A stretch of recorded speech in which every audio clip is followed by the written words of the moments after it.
My father agreed to everything I said that afternoon. I took that as a win. It took me 18 months to realize a man who agrees with you that easily isn't necessarily the one who lost the argument. I stopped asking my father for advice on the business.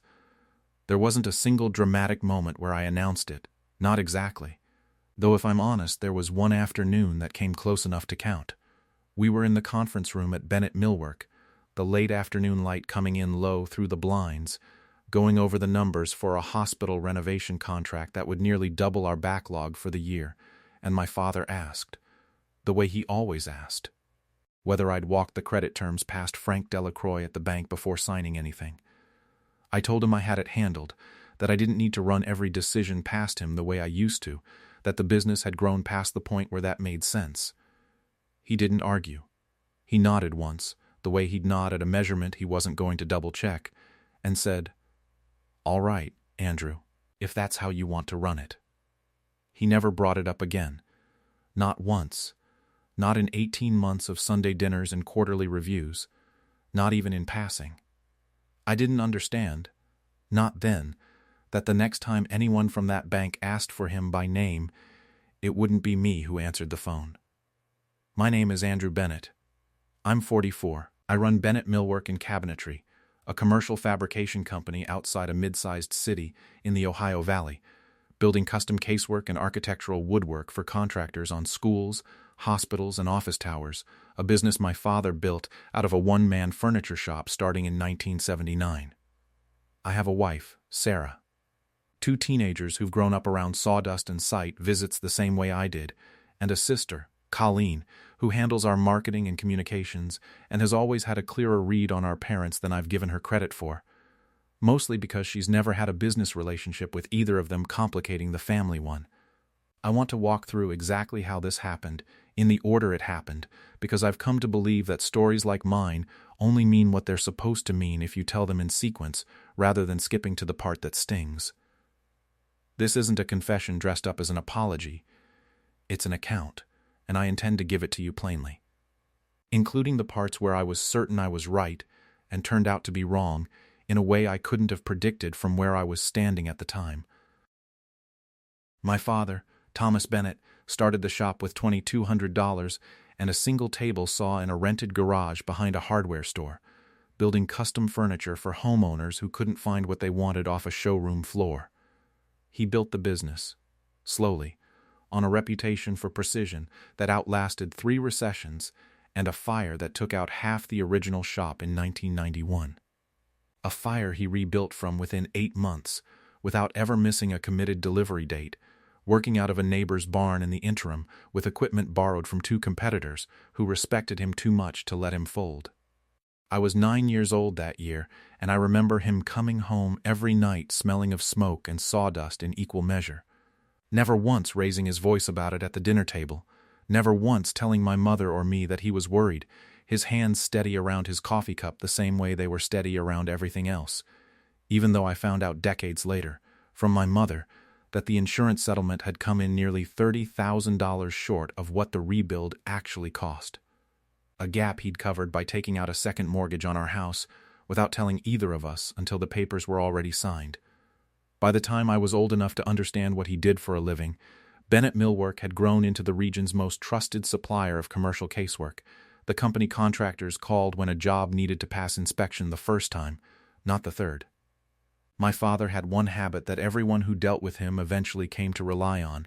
He never signed a bid he hadn't personally walked the site for, no matter how small the job, no matter how far the drive, no matter how many other things were competing for his attention that week.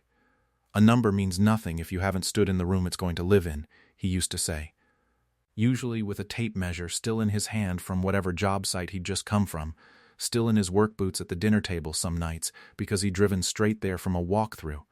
I heard him say some version of that sentence more times than I can count, growing up in the shop, riding along on site visits before I was old enough to be much use beyond holding one end of a tape and staying out of the way. I stopped really hearing it somewhere in my late 20s, the way any phrase repeated enough times starts to blur into background noise rather than instruction. It would turn out to matter more than almost anything else in this story. My father never modernized much beyond what the work required. He kept a Rolodex of contractor and supplier contacts on his desk, decades after everyone else in the office had switched to a shared database, flipping through it by feel the way another man might flip through a well-worn book.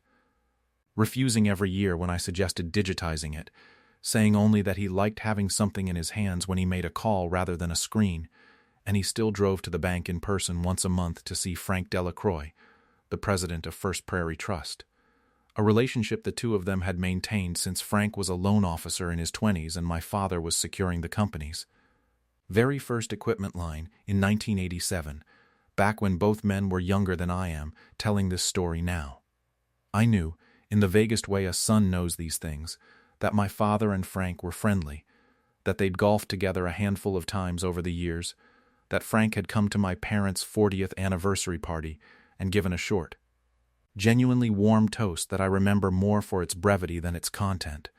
Something about trust outlasting interest rates, a line that got a laugh from the room and that I hadn't thought about again until all of this happened. I didn't know much more than that, and for most of my adult life I didn't think there was much more to know. The way you don't think much about the foundation of a house you've lived in your whole life until someone tells you it needs inspecting. There's one story about my father I think about often now, one he only told once, at a retirement dinner for a longtime subcontractor years before any of this began, half to the room and half to himself.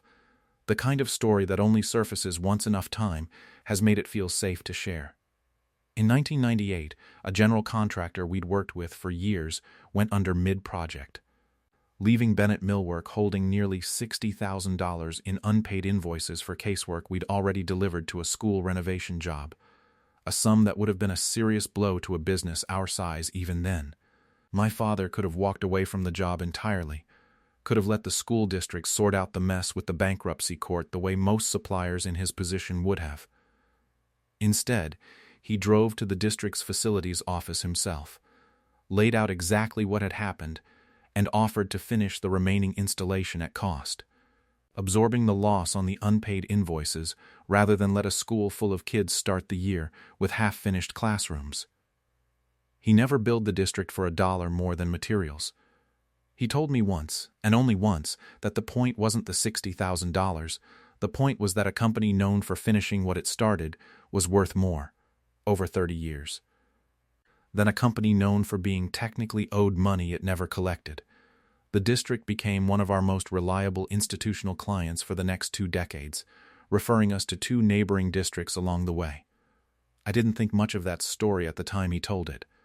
I filed it, the way I filed most of his stories, under old-fashioned decency rather than strategy, when it turned out, much later, to be both at once. When I took over daily operations in my early 30s, after 8 years running estimating and project management under my father's supervision, I believed, and I still believe, there was real substance underneath the belief that the business had grown past the scale my father's instincts had been built for.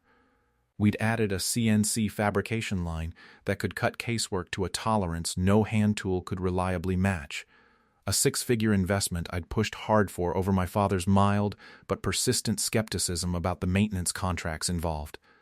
Skepticism I'd read at the time as simple resistance to change rather than a legitimate cost concern I should have taken more seriously. We'd grown our bonding capacity to handle jobs 3 times the size of anything my father had bid in his working years, chasing institutional work, hospitals, schools, government buildings, that required a different kind of financial infrastructure than the custom homes and small commercial jobs the business had been built on. We'd hired a controller and a project management software system that gave me real-time visibility into every job's margin, something my father had managed for decades out of a green 3-ring binder he kept in his truck, updated in pencil, cross-referenced against nothing but his own memory of what a job should cost, a system I used to describe to Sarah, not entirely kindly, as belonging to another century entirely.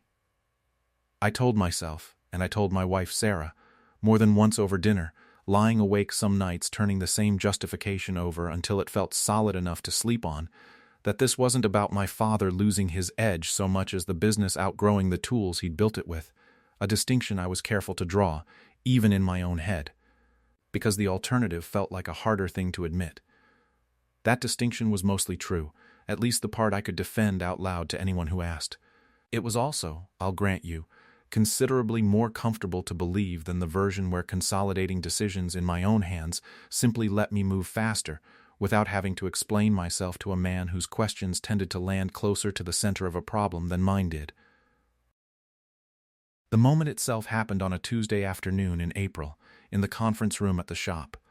While we were finalizing the numbers on a bid for a regional hospital's outpatient wing, a project that would require us to carry considerably more material and labor cost up front than any job we'd taken before it. Backed by an expanded line of credit I'd already been discussing with our loan officer. For weeks, the kind of deal I'd spent months quietly building toward, without fully admitting to myself how much I wanted it to be mine alone. My father had asked, the way he always asked before any major commitment, whether I'd walked the terms past Frank directly, the way he always had before signing anything that size. I told him I'd been working with our loan officer, a capable young man named Derek Voss who handled our account day to day, and that I didn't think it was necessary to loop Frank in personally on something our numbers already supported cleanly. My father asked, mildly, whether Frank still knew he was involved in decisions this size. I told him, and I remember the exact phrasing because I'd rehearsed some version of it in my head for weeks, driving to job sites, lying awake, building the case the way I'd once seen my father build a bid line by line before committing to a number, that I appreciated everything he'd built, but that I thought it was time for me to run these decisions the way the business needed them run now, without checking every major move past him first. My father didn't argue. He listened to the whole thing without interrupting, the way he listened to a subcontractor explain a delay before he ever assigned blame, his hands folded on the table in front of him, his eyes on me the entire time, steady in a way that made me wonder, even as I spoke, whether he already knew exactly where this conversation was headed before I'd finished the first sentence. When I finished, he was quiet for a moment that stretched longer than I expected. Then he nodded once, the way he'd nod at a measurement he wasn't going to double-check twice, and said, "All right, Andrew, if that's how you want to run it." He gathered the folder in front of him, the same worn leather one he'd carried into that conference room for 20 years, its corners softened with handling, and said he had a job site to check on before the light went, and left, his footsteps unhurried down the hallway toward the shop floor. That was the entirety of it. No argument, no attempt to talk me out of it, nothing that would have given me a reason to reconsider even if I'd been looking for one. And some part of me, driving home that evening, felt the faint disappointment of a man who'd braced for a fight that never came. My sister Colleen was in the room for part of that conversation, sitting in on the meeting because she handled our marketing and had a stake in the hospital project's messaging for our website. She didn't say anything while my father was still there, but she caught me afterward in the hallway, arms crossed, and asked whether I'd really meant to cut him out of decisions that size, or whether I'd just been trying to sound decisive in front of Derek, who'd been sitting quietly through the whole exchange, looking like he wished he were somewhere else. I told her I meant every word of it, that Dad had every opportunity to push back and hadn't, and that I trusted him to tell me directly if something didn't sit right with him. Colleen looked at me for a long moment and said, "He's not going to fight you on this, Andrew. That doesn't mean he thinks you're right." I told her she was reading too much into a management decision. I believed that completely, and I remember feeling faintly irritated that she'd complicated something I'd wanted to consider settled, the way you get irritated at a fact that arrives a beat too late to change a decision you've already made peace with. The 18 months that followed were, by nearly every measure I was tracking, the strongest stretch the company had ever had.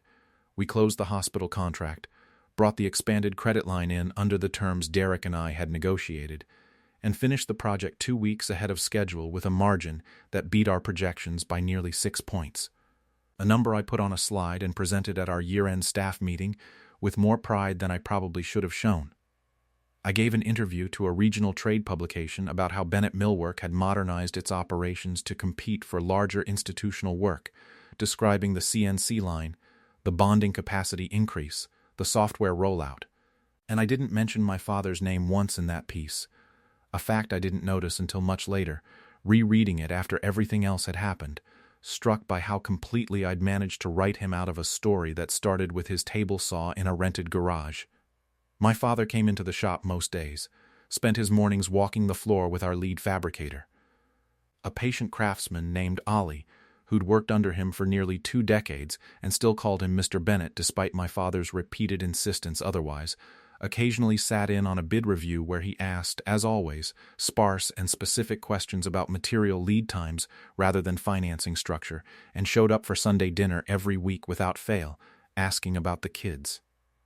Asking in a general way how the hospital job was progressing, never once asking about Frank Delacroix or the bank directly. I took his silence on the matter as confirmation that whatever pride might have been bruised that Tuesday afternoon had settled into something he no longer thought about, the way most things settled with him, quietly and without residue that anyone could see from the outside. There were 3 things, small things, that I noted during that stretch and didn't think much of until they mattered, each one so ordinary at the time that I'd have laughed if someone had told me they'd all point the same direction eventually. The first was in the summer after that April meeting, when my father mentioned, almost in passing at Sunday dinner while passing a bowl of corn, that he'd stopped by to see Frank that week, the way he always had, and that they'd had lunch at the same diner they'd been eating at for 30 years, the kind of place that still took cash more easily than cards. I asked how Frank was doing. "Same as always," my father said. "Still asks about you."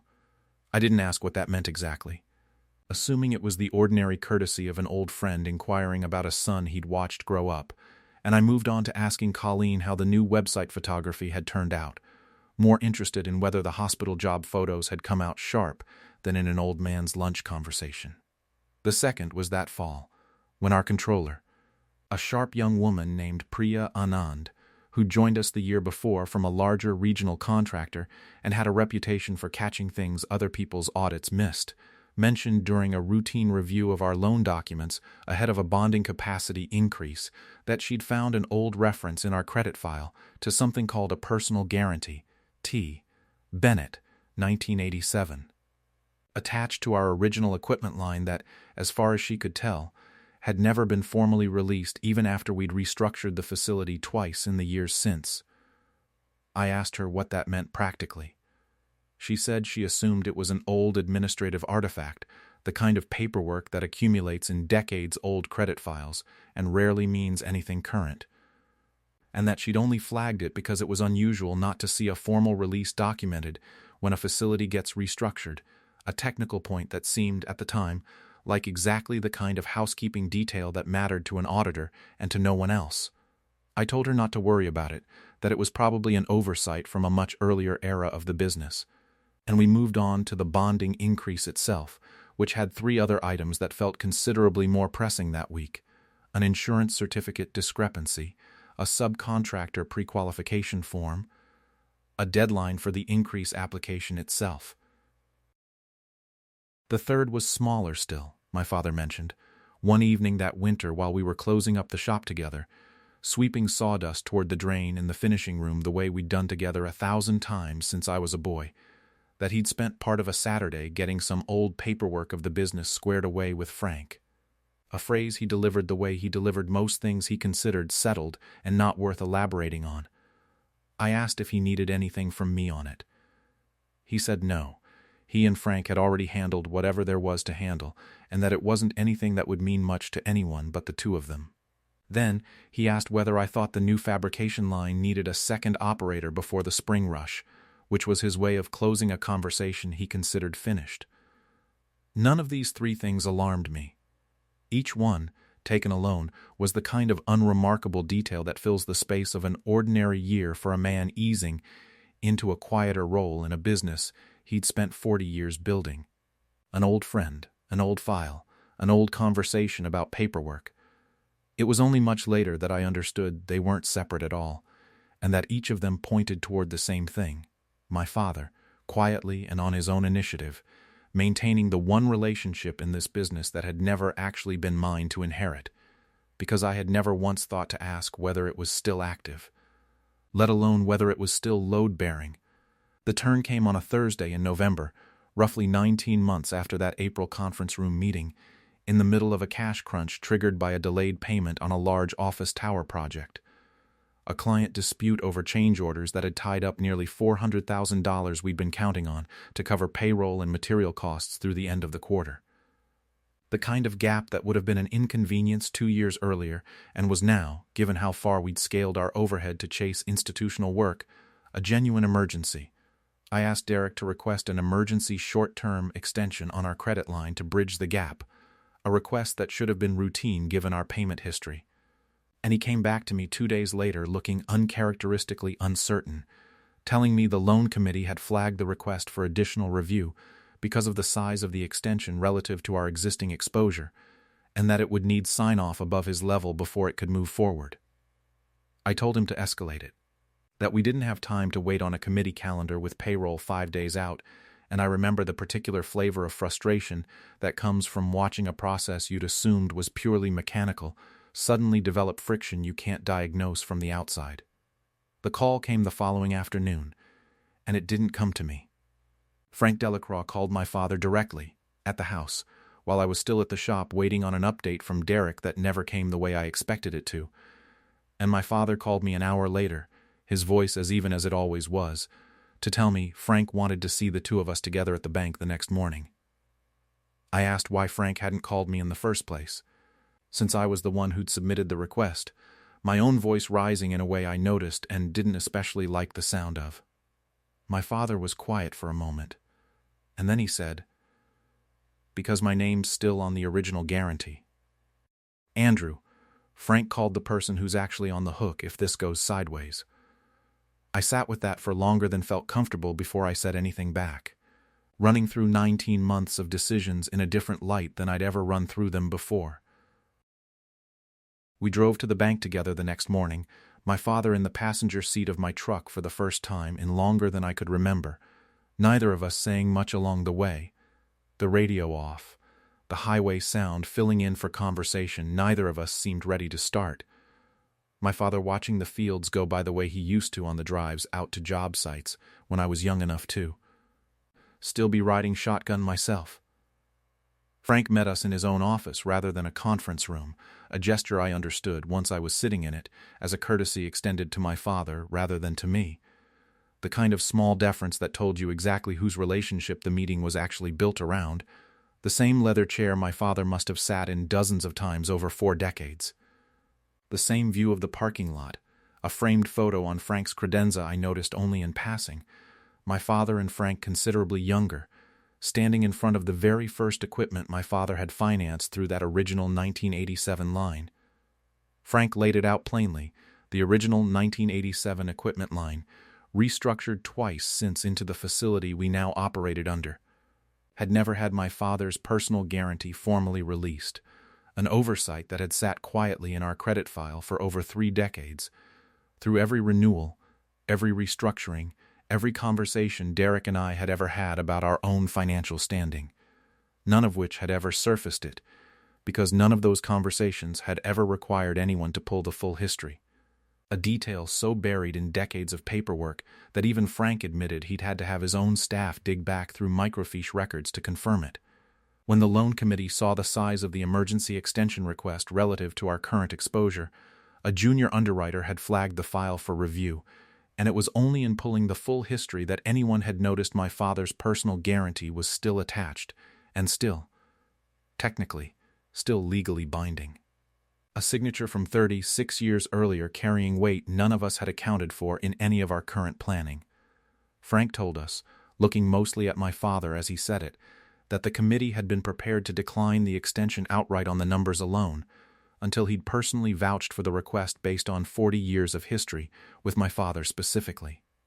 A level of institutional trust that had nothing to do with our current balance sheet, and everything to do with a man whose word Frank had never once had reason to doubt in 4 decades of doing business together, through good years and lean ones alike.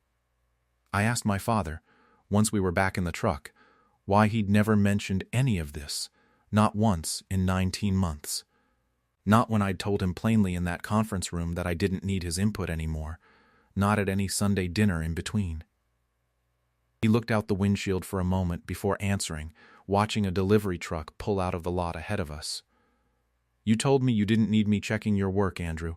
I wasn't going to tell you I was still standing behind it. I asked whether he'd known, back in that April meeting, that a moment like this might come, that the bank might one day need more than our spreadsheets could offer. He said, simply, I've been in business long enough to know that numbers are only ever half the conversation. I kept my half open, in case you ever needed it, whether you asked or not. That was the fact that reframed everything. The decision I'd made in that conference room, the confidence I'd built my modernization story around, the interview where I'd never once mentioned his name, none of it had ever touched the actual foundation the business was still standing on, because that foundation had never been the spreadsheets and software I'd been so proud of. It had been a signature from 1987 that my father had simply never asked anyone to remove, quietly maintained through decades of restructurings I'd assumed had made it irrelevant, kept in reserve for exactly the kind of moment I'd told him, 18 months earlier, that I no longer needed his help preparing for. I thought about the trade publication interview, the CNC line, every metric I'd used to convince myself I'd outgrown him, and understood now that I'd spent 19 months modernizing everything he'd let me modernize, while the one thing that had actually saved us in a crisis was something I hadn't even known was still there to save us. I told Sarah that night, sitting at our own kitchen table long after the kids had gone up to bed. The two of us still in our coats from the drive back, and she listened the way she always listens, without interrupting, and then asked me the question I'd been avoiding since the drive home from the bank, whether I thought my father had ever resented being cut out of decisions the way I'd cut him out, or whether he'd simply absorbed it the way he seemed to absorb everything, without visible cost to himself. I told her I didn't know, and that not knowing was part of what I found hardest to sit with, that a man could carry something like that for a year and a half without it ever showing in his face at a single Sunday dinner, without so much as a clipped word or a longer pause than usual over the mashed potatoes. Sarah said only that she'd noticed, back around that April, how quiet the ride home from that meeting had been, and that she'd assumed, at the time, it was simply relief on my part rather than anything more complicated underneath. Maybe he was giving you room to make your own mistakes, she said, the way you'd want to give our kids room, if it ever came to that. It was the kind of sentence that sounds obvious once someone else says it and impossible to have arrived at on your own. Derek called me the following week, once the extension had gone through and the immediate crisis had passed, and told me something I hadn't expected from him, that he'd worked with dozens of family businesses over his career at the bank, watched more than a few of them change hands badly between generations, and that in his experience, the ones that survived a real crisis were almost never the ones with the cleanest software or the most modern operations. It's almost always the ones where the older generation kept some kind of thread still in their hands, he said, even after everyone assumed they'd let go of it. I didn't say much in response, because I was still turning over how completely I'd assumed the opposite for the better part of 2 years, certain that every thread worth holding had already passed to me the moment I'd told my father I no longer needed to check my work against his. I drove out to the shop that Saturday and found my father in the finishing room going over a batch of cabinet doors with our lead fabricator, Ollie, checking the sheen on a stain sample against the architect's spec sheet under the good light near the window, the same light he'd always claimed made the difference between a finish that passed inspection and one that only looked like it would. He didn't stop what he was doing when I came in, though he set the sample down once I started talking, and Ollie quietly excused himself to the far end of the room, the way people had always known to do around my father when something needed to be said between family. I told him the first thing plainly, because I believed it deserved to be said plainly, that I had misjudged him. Not because I thought he'd become incapable, but because I had mistaken his ease that April afternoon for a genuine, complete stepping back from the business, when in fact he'd simply gone on protecting the part of it I hadn't thought to ask him about anymore. I told him I'd spent 19 months believing I'd built something entirely on my own, when the foundation underneath all of it had been his the entire time, quietly maintained without a word of complaint or correction.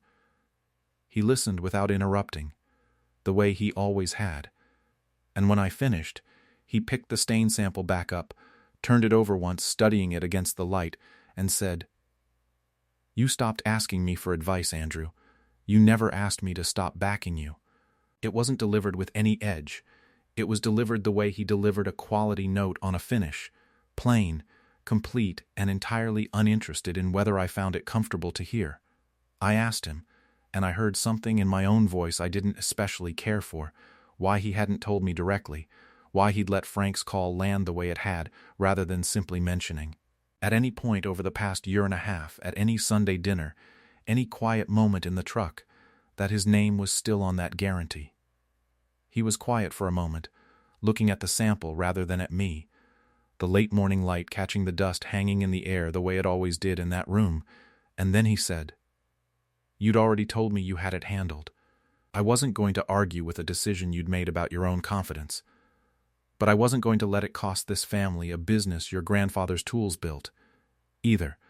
I asked whether he'd ever thought about using this to make a point, to correct me, in front of Colleen, in front of Sarah, in front of anyone who might have wondered whether I'd overreached, whether he'd ever wanted the satisfaction of being proven right in a way everyone could see. He looked at me for a long moment, the same unhurried look he'd given me across that conference room table 19 months earlier, and said, "I wasn't waiting to be right, son. I was waiting to see if you'd ask me again before you needed me to save you." That was the whole of it. He didn't explain further, and I didn't ask him to. Some sentences carry more weight for what they refuse to spend on themselves, and I understood, standing in that finishing room with the smell of stain and sawdust in the air, the same smell that had filled every important conversation of my life with this man, that this was as close as my father was ever going to come to telling me he'd been standing guard the entire time I'd assumed he'd simply stepped aside. The weeks that followed, I did the concrete work rather than the emotional kind, because I understood by then that with my father, actions had always mattered more than sentiment, and that this was a trait I'd inherited from him without ever crediting the source, even as I sat rehearsing, once again, exactly the kind of careful phrasing he'd have used himself. I had our attorney formally restructure the guarantee on terms my father reviewed and approved himself, sitting through 2 separate meetings at his own kitchen table with a patience that reminded me of the way he used to review a bid line by line before it ever went out, replacing the open-ended 1987 document with a properly bounded, mutually agreed arrangement that gave him real standing rather than an invisible one, a signer of record rather than a forgotten name in an old file. I brought him back into our banking relationship directly, not as a courtesy appearance, but as a named party on our credit facility going forward, and made a point of driving out to see Frank myself, alongside my father, to say plainly that the business's credibility with First Prairie Trust had rested on my father's judgment in relationships far longer than I'd been willing to admit, and that, going forward, any material financing decision would include him, not as a formality, but because his read on people had never once needed the correction I'd assumed it did. At the next full staff meeting, standing in front of the same crew who'd watched me give that trade publication interview without a single mention of my father's name, I told them plainly that the company's standing with our bank, the thing that had kept us afloat through a cash crunch that could have cost jobs, belonged to my father, and that I owed him the kind of credit I'd been too quick to withhold, a correction I made without softening it or dressing it up as anything other than what it was.